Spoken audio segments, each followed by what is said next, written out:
What's up, Diablo 4 Rogue? So Season 5 is going to be adding the teleporting rogue build with Flurry. This is going to be a Flurry build where you get to dash towards your target, getting kind of a mini little teleport, and it will have no cooldown because, well, it's just tied to your resource. So if you like really fast builds, this is definitely going to be for you, but you can also push with this build. Now, if you do want to build this as a heads up in Season 4, you're not going to have all the buffs. They have technically buffed Flurry more recently, but it's not going to be at the high insane level of what we had in the PTR until we get, of course, Season 5, but this will kind of get you guys prepared and ready to go, and I want to get this build out for you guys before Season 5 starts, which is actually very, very soon. So for starters, let's go ahead and do some pit gameplay, and I also want to mention all the new changes. So you don't have to play with the teleport if you don't want to, because it's such an easy swap. You don't really have to change up the build at all.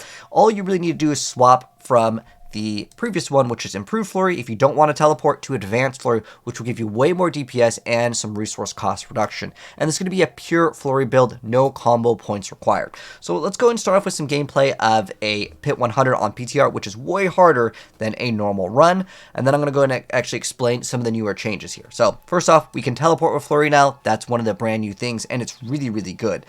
But if we want to get more damage and go for pit runs, we're going to do Advanced Flurry here, and that's going to give us some damage. Now, remember that has to be successive cast, meaning you can't do anything in between. That's why you don't want to run combo points. You don't want to run all these awkward things, which is great because it makes the build play way, way smoother.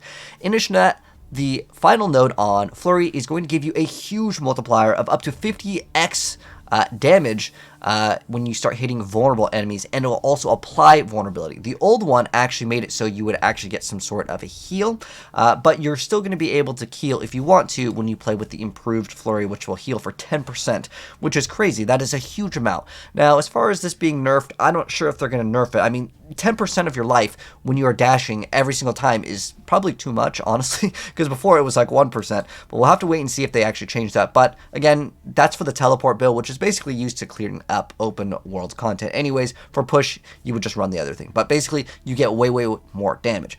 In addition to that, second wind is huge. The number that you're seeing over here where it says 3,500, that was on like a blink character. Obviously, once you start getting more max life, that number is going to be way, way, way higher. But it's basically, when you spend energy, you're going to gain 45% of your maximum life in barrier. It is so overpowered here.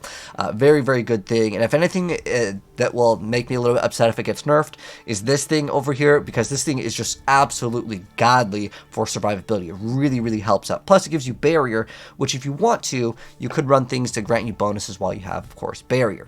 Now, the reason why it might not be up the whole time is because Inner Sight, when it is maxed out, it does have this mechanic where, well, you're going to be at max resource, so you're not able to spend energy. However, this may be changed as things like the Ring of the Starless Skies, as well as the Crown of Lucian, which every build will be playing, that works with it. So it's kind of weird that some stuff works, some stuff doesn't, and since this is brand new, my assumption is that they will actually change it, so it'll be even stronger. So even if this does get nerfed by, let's say, half, let's say they really hit it hard with a nerf, it doesn't really matter as long as that ability gets changed for specifically Inner Sight.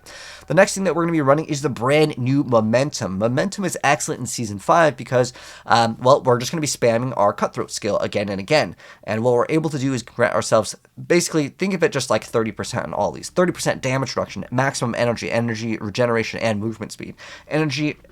Maximum energy is also tied to extra damage that you're going to be getting. And with Umbra Crux, which is going to be in every single rogue build, the little totem, that's going to give you the ability to deal a lot more damage too, especially with the Lachran's Talisman, the Amulet, which more resource equals more damage. And then on top of that, we have a brand new temper that we can throw on. So, not only do we have Flurry size, which we can throw on, we can also get Caltrops duration, but this right here is actually the aspect that's going to be very good. Flurry deals more damage, and it's not a lucky hit to deal the stun. This is actually quite big for that duration, and that's going to be important for something that we can swap into later.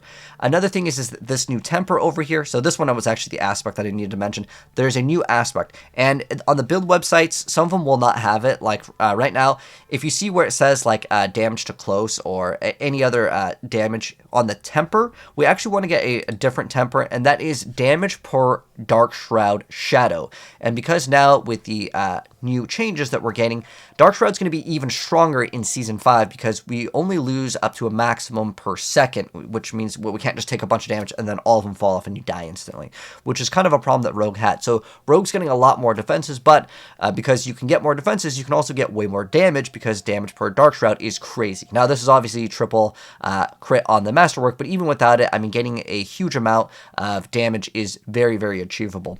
And then on top of that, we have Trick Attacks. Now, Trick Attacks right now, in the gameplay, just as a heads up, I only had specifically 7. You can see, I just want to make this clear. This is another thing that could be a contender to get nerfed. Now, again, for the gameplay, I only put on 7 because my guess is they're going to throw it onto the amulet and make it so you can't put it on every piece of gear. If you can't put it on every piece of gear, which again, the gameplay is only at rank 7, where if you want to, you can get it up to 39. And the reason why it's actually not that hard, because it's not like you need to get like crazy, hits on certain things that are super hard. It's on a lot of the armor stats that you would get Trick Attacks. If you push this to rank 39, yes, you can get 78% crit chance, which is crazy, but that's only after you daze or stun an enemy. And with the new addition of Shadow Step, you can daze and stun the enemy, which is really easy. Also, you have it built into the Flurry build, so it works very, very well. You can also run Concussive Strikes to add more daze into the build, but this is crazy damage. I mean, you're getting up to the crit strike damage bonus up to 468x. Now, again, I just want to stress this. The gameplay does not have this, but it is possible to get it, but I want to keep the gameplay realistic, so I specifically went for 7, because again, my guess is they're going to throw this onto the amulet. So if you want to do it that way, or just put 3 points and call it done, that's fine, but I don't know if this will stay. So as far as like this build getting nerfed from whatever we had on the PTR, so I can get this build out for you guys earlier, so you guys can maybe know what to get ahead of time. Maybe don't expect this to go to 468. Maybe expect this to go to more realistic numbers, which like 24%. It's great. And again, that's the gameplay that you're seeing, and we just absolutely shredded that pit. So those are the changes I wanted to go ahead and mention. That's like the core part of the big changes. I know this part was kind of long for the video, but I needed to explain some of the newer changes first.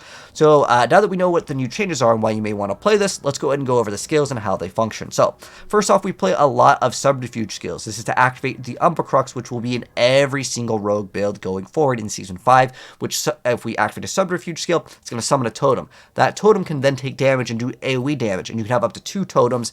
Technically, the PTR was bugged and you can have more than 2, but expect the results to be 2 here, and then you're just going to get basically 60% more damage. But the totem also counts as totem, like you can, it doesn't say except totem damage, so what that should mean is that you can, instead of getting the 60% that you get for 2 of them, because the totem can damage the totem, and then you're getting double the stats, that's like 120% like more damage, which is quite great. But again, even if this gets nerfed, it doesn't matter. Flurry is going to be really good because you get another 50x multiplier when you have the damage to vulnerable, which is really, really great, which is basically almost like 2 aspects on its own.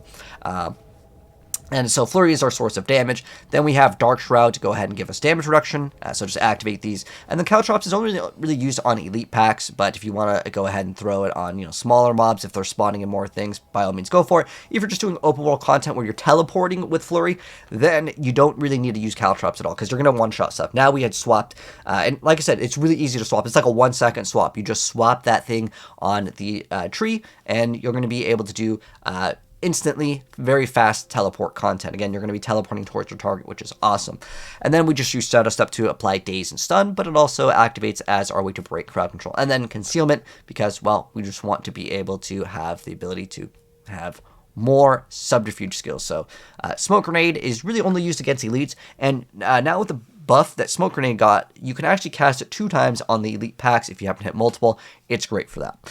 So as far as specialization goes, we go for Inner Sight, and this will be very important for the build, as we're going to get a lot more damage with this thing. On top of that, that's it for the skills and the specialization. And as far as the aspects and items go, we're going to be running Crown of Lucian. It's the best thing in the game.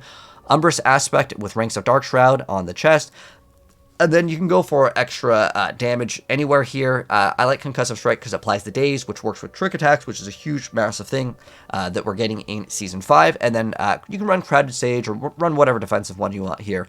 Not too important. And then Rachnoth's Wake over here is very, very good because it gives you not only cooldown reduction, so more subterfuge skills, as well as granting the bonus here of making it so when you do a skill, you get some sort of fire damage. It's really small, but it's just more stats here. It's really specifically used, though, for the resistances. Some of the stuff doesn't show up correctly on a lot of the build websites now, as, you know, things on PTR haven't all maybe transferred over yet, but this does give you all resistances, and that's the main reason why we actually take these. However, if you don't have it, you can actually roll lots of different resistances on a lot of pieces of gear if you need to, but this is the easiest way to just solve resistances. You run this, you throw in some diamonds, and you're basically good to go. But that's why we use these boots. They're brand new. And then we have the aspect of Encircling Blades. So this is going to make it so Flurry's going to deal more damage. This has already been available in the game, but there's something else that we're going to talk about in a moment that is very good. It's basically the Flurry has a chance to stun, and that is not a lucky hit, which is fantastic. And then the ideal temper that you want, again, is that Dark Shroud one, when you get more damage per Dark Shroud, not close enemies. But you can run this, it's better than nothing. However, that's the one you actually want. It just doesn't have it in the build website at the moment. And then we have Lockhorn's Talisman, so this is one of the best things in the entire game. But if you get another amulet with, you know, let's say Malice, Exploit, any of those, that's totally fine too. That can actually maybe be better if you happen to roll a godly one, but, you know, this is just going to be easier for most people. Then as far as the Uber Uniques go, we only need one for this build, which is Ring of the Starless Skies. The build can function without it, but you're going to lose out on a lot of damage and resources become harder, as well as getting extra resistances, which is quite great with this item. And then we're running the Breaknet Bandit over here. So this thing is really good because, again, this is the thing I already showed off where you have that chance to stun. Stun equals trick attacks equals way more DPS. And then what is really good with Flurry is it will automatically apply vulnerability now, not unlucky hit. It's basically 40%. So you don't need to run a Cursed Touch. If you want to get chance to make enemies vulnerable on a ring, it's not a bad stat at all either. So you can get both of those and you'll be good to go. And then we run Umbra Crux because it summons Little Totem, and that's basically in every single rogue build going forward. And then we have Accelerating. You just get more attack speed. You can run whatever you want here. It's not like super important. There's a couple notes here if you're like, oh, I don't have this. What should I run? Hey, just check the notes. There are some extra notes here. For gems, we can run Emerald. We can run Sapphire. Doesn't really matter. Then we're running Ruby. And then we're running Diamond here. And then now let's go into the skill tree. So as far as the skill tree goes, the first 2 points do not matter. Some of these will not show up because, again, this is the brand new season here. We can maybe make this a little bit larger so you can see.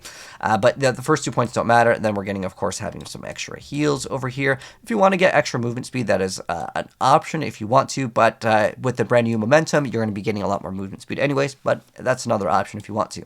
Then we're running the Shadow Step over here. Caltrops, pretty much the basics. But Trick Attacks, remember, it's changed. It doesn't do the same thing here. And then this is where if you want to take out some points, I really like having the extra dodge. But if you want to remove it, that's fine. Just 1 point into concealment. And then, of course, the 1 point into smoke grenade, and then we just get the countering smoke grenade. This gets a lot more cooldown in the update. And then we're running Dark Shroud, the countering one, and we're going to get more movement speed, and we get crit strike chances getting buffed in the next season. Then obviously Exploit and Malice in every single build over here. And then no imbuements. You actually don't really want to play imbuements as that will drop off your stacks. Now you could in theory run the Frigid Finesse if you want to, but you do need to apply a source of some sort of freeze in order for this to be actually good. So if you want to put it in, hey, that's fine. Again, you're under pieces of gear. Instead of rolling the temper on trick attacks, you would then get the temper for the chance to freeze the enemies. Or you could get stunned, you could get, you know, and then that can kind of have more consistency with the bonuses. It's up to you. Again, a second one is being changed. I already mentioned that, but this just gives us extra resource. And then, of course, haste for more movement speed. And then this is where it gets brand new, again, with momentum. Now, for the Paragon board. So what has actually changed over here? So starting off, we're going to be running closer because we're running a melee build. And then we are going to be moving in. Let me just actually make this bigger here because I know it's kind of small to see. But everything will be pinned in the pinned comment. So starter board, we're going to be running closer, and then exploit weakness with exploit, and then we can go to cunning stratagem with combat, and then we're going to go, it doesn't really matter as far as the next ones, for the most part. You don't get enough all stats to run everything, unless you want to run, like, you know, Tyraels and Harlequin, but we can also go into cheap shot, devious here, and then The rest, I want to say, really don't matter too much in the order, because this one's going to get the bonus for the rare nodes with Pride. So you're going to be running Pride with, make sure you grab this node. This node is excellent, gives you an insane amount of HP. And then the last two, again, it doesn't really matter. So we have Deadly Ambush over here, because you need to run this on every rogue build, because this is currently broken and working, well, that's not the way it's supposed to work. It just gives you 22x damage. It doesn't require the crit strike damage, so it works with Andariel's until this gets fixed. But on our build, it's totally fine. It's only in the Andariel rogue build where you may need to swap this if they actually fix the skill. But then over here, we have Leyrana's Instinct on Chip over here, because you're going to be attacking super fast, so that's going to ramp up. We actually get a lot of resistances here. If you really need to push for resistances, like you got a really bad set of rolls, you could move this in the earlier stages and instead of Cheap Shot, and then just path out in a different area. That's fine too, because this one does give you another set of resistance nodes if you do need it, but I went ahead and got the attack speed. There's one more node that you can get. You can remove the attack speed here, but that's the only thing that you can really like change with this board, because it's a quite an extensive board over here. We can actually extend it to 8 if we cross this one out, extend it here, and just grab Leyrana's on a by itself, and then we get a different one. So there is some option for some flexibility in case you don't need the resistances, but I wanted to make it very beginner friendly to make sure that you reach those resistances. Again, Rakonauts is going to make things super duper easy for every single build to basically res cap in Season 5, and I think every build will be wanting to run this because you get cooldown reduction on boots, which you normally don't get. It also technically gives you all stats, so you know, it depends on how this ends up planning out. But if you get this, and then maybe you get something else that has all stats, whether you want to run a unique chest piece, you can maybe try to fit in Tyrael somehow, or some sort of extra pants if they actually change up a lot of the uniques, as it's something that will be changing in Season 5. But there's a couple areas for some flexibility, like the pants over here, or even the gloves, in case they make something really good. But anyways, have some fun with this build, guys. It is absolutely a blast to play, and if you're wondering, is this better or Twisting Blades better, this one has my vote for Season 5 as far as the best true melee rogue build. I know that there's kind of the Andariel build, which I do have a guide for that, and if you guys need to run that build, that's totally fine. It's another melee rogue build, but technically it's using Andariels to get all the damage. And if you want like a pure melee rogue build, there's nothing else that I can recommend more than the Flurry one. The reason why is it is way faster than Twisting Blades, because Twisting Blades loses out when there is a waller. When there is a suppressor or there is wind wall, the blades just kind of get messed up, and your kill time is going to get a lot slower. So if you want to play a melee rogue build, this one, as far as right now it goes, this one is way better than any of them. And it's super smooth to play. You just hold down the button. There's no combo points, swap things. The only thing that you do need to try to activate is Umbra Crux. You need to activate those subterfuge skills, but every rogue has to play that. It's required, because the thing is just way too busted not to run. Anyways, that's going to go ahead and wrap up things. If you guys have any questions, let me know down below in the comment section below. And make sure you guys are subbed with the bell notification on, so you guys get the update to this build when Season 5 drops, if there is any change. I really don't see, again, too many things getting nerfed with this build, other than trick attacks, which, again, for the sake of the gameplay, I only ran 7, because, you know, I want to make sure that I give you guys, you know, realistic expectations for the gameplay experience. Anyways, that's going to wrap up things. Again, the build will be pinned down below. If I was too fast on any of the things, everything will be linked. Anyways, take care. I'll see you guys in the next one. Peace out.